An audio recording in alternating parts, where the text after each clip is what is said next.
You've just said, Mr. Haynes, that you were the senior lawyer for the Department of Defense. Correct? Yes, ma'am, that's correct. And so you had a lot of lawyers under you? Well, I'll put it this way. There are over 10,000 lawyers in the Department of Defense. You know, a year and a half ago, that would have shocked me. It doesn't surprise me today. I'm not sure that's a good thing. You've had 10,000 lawyers there, and you had received information about this request for more aggressive interrogation techniques. You'd received legal input about this prior to you presenting this document for approval by Secretary Rumsfeld, correct? You had received the information from the various lawyers from the services and other lawyers, Criminal Investigation Task Force. You had received information from a number of lawyers that were asking questions about these techniques, legal questions about these techniques. Well, let me try to make sure I understand your question. This is, again, 6 years ago, so my memory's not perfect. But I do not recall seeing the memoranda that I think were referenced in the earlier panel's testimony. That's not to say I wasn't aware that there was a lot of anxiety about how the Defense Department would question terrorists.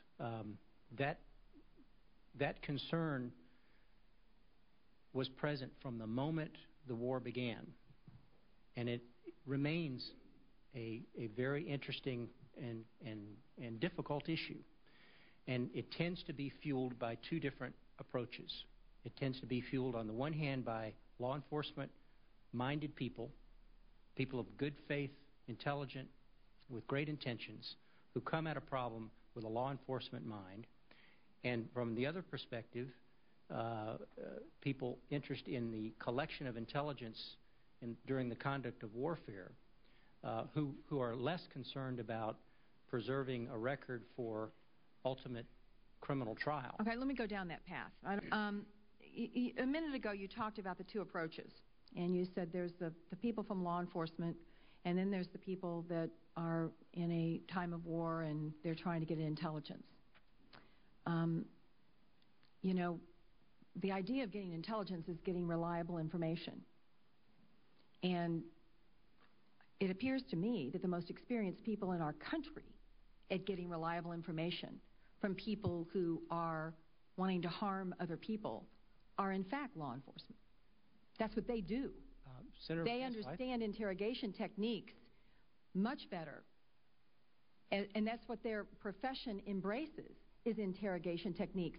And I can assure you that there are many instances of tough interrogation techniques within the framework of criminal interrogations within the constitutional framework of our country, but nonetheless, we have to get really solid, good information in order to keep people from dying, in order to keep people from being hurt on a constant, ongoing basis. I'm trying to figure out why there should be two sets of laws associated with that. If the goal is to get good information, why there would be two different sets of rules? Well, that's a very interesting proposition with a lot of pieces, and let me try to address that. First, let me tell you that I have only the highest regard for the law enforcement community. I agree with you that they're skilled, professional, well-intentioned people who do great work in a particular environment. And oh, by the way, there were lots of law enforcement people at Guantanamo who were equally frustrated, including the FBI.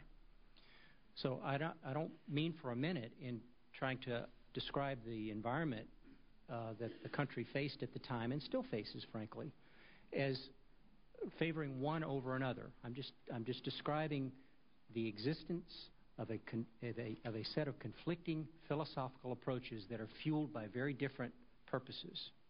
The law enforcement community, to be sure, as you say, is there to protect us. It's there to enforce the laws and to protect us and ultimately to develop a record to prosecute and punish wrongdoers. Because of our constitutional system and our fantastic system of criminal justice in our country, we have a very generous set of procedural underpinnings that the law enforcement community has to be mindful of in the way it interrogates people. I'm not talking about that, sir. I'm talking about what works. I'm talking about what's effective. I'm talking about how you get good information. What has been talked about over and over and over again in the Senate, in this room, in other rooms like this throughout this Capitol, is not.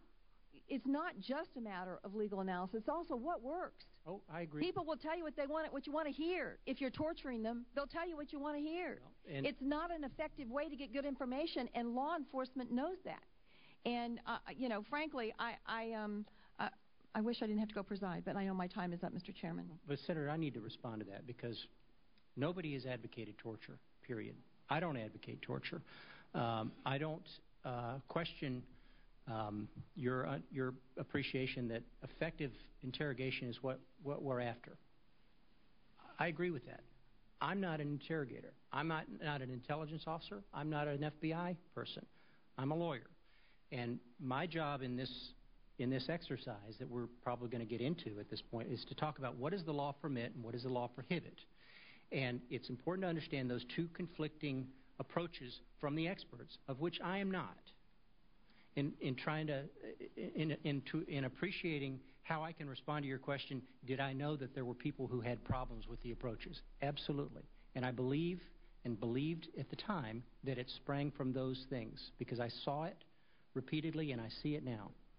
And the effectiveness of interrogation approaches is something that we all want.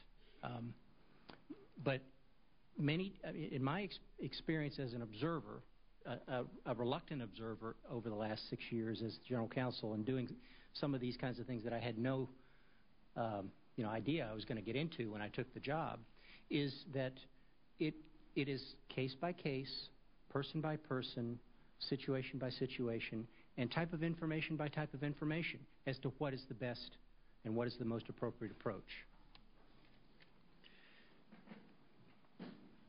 Thank you, Senator McCaskill. Senator Inhofe.